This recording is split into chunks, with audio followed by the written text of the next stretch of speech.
8 घंटा आप तब काम कीजिएगा जब आपको केवल जिंदगी में पेट पालना है। अगर आपको कुछ ज्यादा बड़ा करना है तो भूल जाइए 8 घंटा। आप जग गए तब से काम पे लग गए। जिस दिन आपको डर लगने लगेगा ना कि बहुत पढ़ना है, समझिएगा आप सफलता के रास्ते में। जिस दिन डर नहीं लगेगा ना आपको, अरे हो जाएगा मेरा, आप भी जाएंगे होलसेल में। क्योंकि सफलता इतना कठिन परिश्रम मांगती है कि अच्छा इंसान डर जाता है। जीवन में एक चीज हमेशा याद रखना, सब लोग गांठ बांध के, जितना आपके चाहने वाले हैं उससे 4 गुना आपको गिराने वाले होंगे। ये हमेशा जीवन में याद रखना।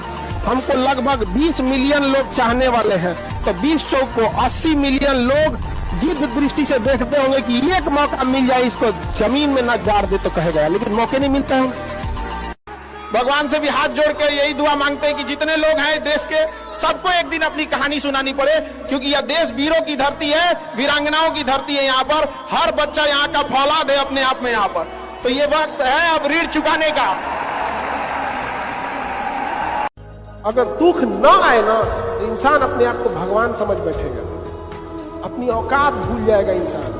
कोरोना आके हम लोग को हमारी औकात दिखा के गया था कि कितनों पैसा वाले हो जाओगे, कितनों बड़े हो जाओगे, औकात में रहना। 2 मिनट में सब शांत हो जाएगा, प्रकृति अगर घूम गई तो। आप दिखते कैसे हैं, आपका रूप रंग कोई कुछ ना पूछने वाला है। आप अगर सक्सेस हो गए तो सिकंदर, नहीं तो बंदर। आपकी वैल्यू गिरा देगा लोग यहाँ पर। इसलिए जब भी आपको कभी टेंशन फ्री लगे ना तो एक बार आईने में देख लीजिएगा और खुद से कहिएगा तुम लड़का हो, खींचना है तुमको पूरा। परिवार, समाज, घर द्वार, छोटे भाई बहन, बहन की शादी, बाप का कर्जा, खेती, बाप की बीमारी, माँ का सपना, सब चीज लेके खींचना है। इतने आराम से नहीं होगा। True reality but very harsh. आपकी इमोशंस को समझने वाला कोई नहीं। जब ये लगेगा ना आपको कि आज तो हम खा ले रहे हैं, 2-3 दिन बाद नहीं खा पाएंगे, और ना आज आपको थोड़ा दूर जाना पड़ता है, ऑटो में बैठ के चले जाते हैं, पैसा धाए से दे देते हैं। जिस दिन ये स्थिति देखनी पड़ेगी ना, यार गांधी मैदान हम पैदल जा सकते हैं, पैसे नहीं है मेरे पास, 10 रुपए नहीं दे पाएंगे, 10 रुपये अगर रहेगा तो हम एक दिन खाना खा लेंगे, सब्जी ले आ लेंगे। जब ऐसी स्थिति रहेगी ना तो आपको सामने से भी कोई कहेगा ना हम बतियाते हैं, हम आपसे पसंद करते हैं, तो कहेगा भैया कि हमारा अपन हालत ठीक ना है, तो आप दूर हो जाओ भाई। आप खुद बच के रहिएगा, क्योंकि कहीं पोल ना खुल जाए। समझ गए कि नहीं आ गया? अगर अच्छा लड़का रहेगा या अच्छी लड़की रहेगी, कोई फर्क नहीं पड़ता है जॉब में है या बेरोजगार है। अच्छे लोग अच्छे ही रहते हैं, उन्हें कभी भी नौकरी या पैसे के तराजू पे नहीं तोलना चाहिए। बहुत से ऐसे बेरोजगार लड़के मिलेंगे ना जो लाख गुना अच्छा व्यवहार, उन IAS से अच्छा उनका व्यवहार होगा। कुछ इतने घमंडी लोग मिलेंगे ना तो जब बोलेरो खरीदता उठेगा। तो जरूरी पैसा और नौकरी नहीं है, जरूरी एक अच्छा इंसान है, और अच्छा इंसान हमेशा अच्छा ही रहेगा, चाहे जिस परिस्थिति में रहे। पढ़ाई को वैसे कीजिए जैसे नोट गिनते हैं। पैसा कोई गिन रहा है, मजाल कोई उसका कंसंट्रेशन खराब कर दे, डांट देगा, रुक 2 3 4 5 6 7 8 9।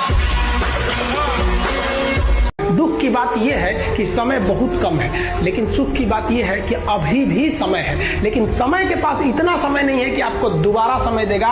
वक्त नहीं लगाइए आपको यह निर्धारित करने में कि क्या करना है, वरना वक्त निर्धारित कर देगा आपका क्या करना है। दुनिया पूजती है सक्सेस को, यहाँ सक्सेस की ही पूजा है। 1 नंबर से छट जाओगे ना, 1 नंबर से तो कोई ना पूछने वाला है। महज 1 नंबर, वो 1 नंबर से थोड़ी छटा है, वो इसलिए छटा है कि सीटें कम थी।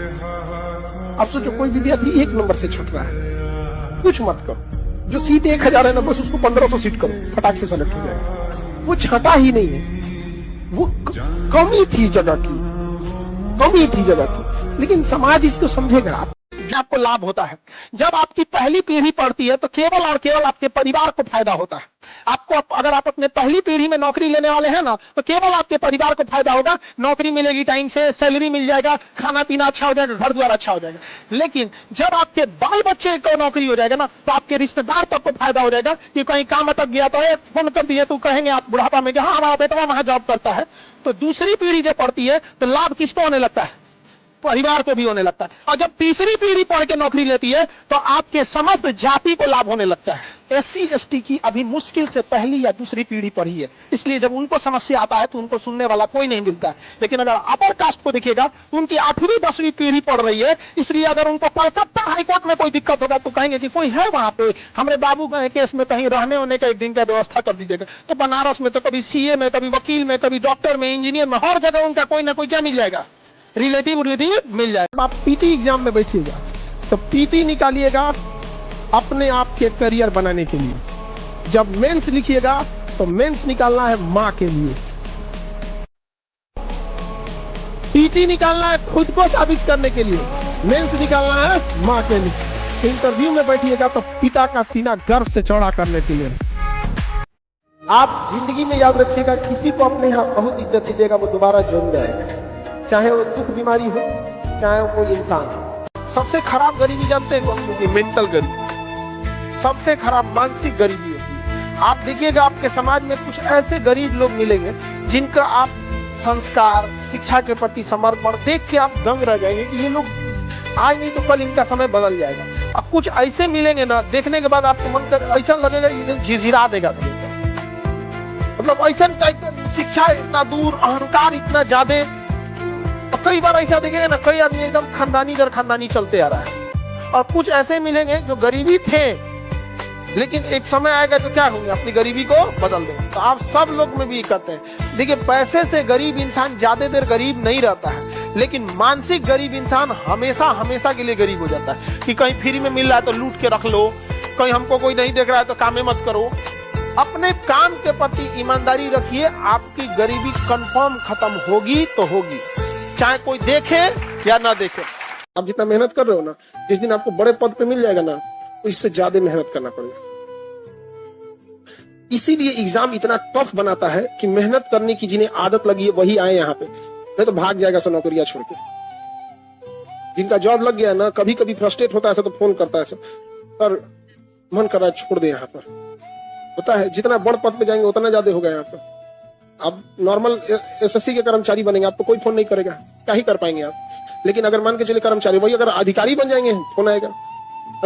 आज से जस्ट 3 से 4 साल बाद आप लोग इस प्रेम मोहब्बत की दुनिया को वैसे ही अलविदा कर दोगे जैसे आपने खिलौनों को कह दिया। आज आपको कोई लाख अच्छा खिलौना देगा, आपको पसंद आएगा? क्या कहिएगा, अरे बच्चों की चीज आज से जस्ट 3-4 साल के बाद आपको कोई कितना बढ़िया रहे, कोई कितना मुस्कुराए, निकल यहाँ से, माथा पे टेंशन निकल यहाँ से, दुनिया का कितना है। लेकिन क्या है ना कि यही 3-4 साल जो आपका बचा हुआ है, ये डिसाइड करेगा कि आपकी पूरी जिंदगी कैसी होगी। और ये जो इंसान 3-4 साल भी अपने आप को कंट्रोल नहीं कर सकता है, फिर पूरी जिंदगी समाज उसे कंट्रोल करता है।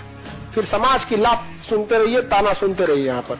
इसलिए ये 3-4 साल आपको क्या करना है, कंट्रोल। जिसका घर नहीं है ना, उससे पूछिएगा जब बादल गरजता है तो बेचारे को क्या बीतता है। जिसका कच्चा मकान है, छत पे आंगन छत नहीं है, क्या बीतता है बेचारे को, रात कैसे बीतता है। हमारी हौसलों की उड़ान आप नहीं जान पाएंगे। हम वो परिंदे हैं जो पिंजरा भी उड़ा ले जाएंगे। एक अच्छा इंसान अगर आपको सूखी रोटी खिलाएगा ना, आप इज्जत से खाइएगा। और सरकारी नौकरी वाला ताना दे के महल में रखेगा ना, तो अच्छा नहीं लगेगा। लेकिन ये आप लोग के माँ बाप को समझ में नहीं आता है। एक से एक कमी ना मिलेगा, सब पैसा की कोई कमी नहीं है, लेकिन देख के नफरत हो जाएगा उनसे।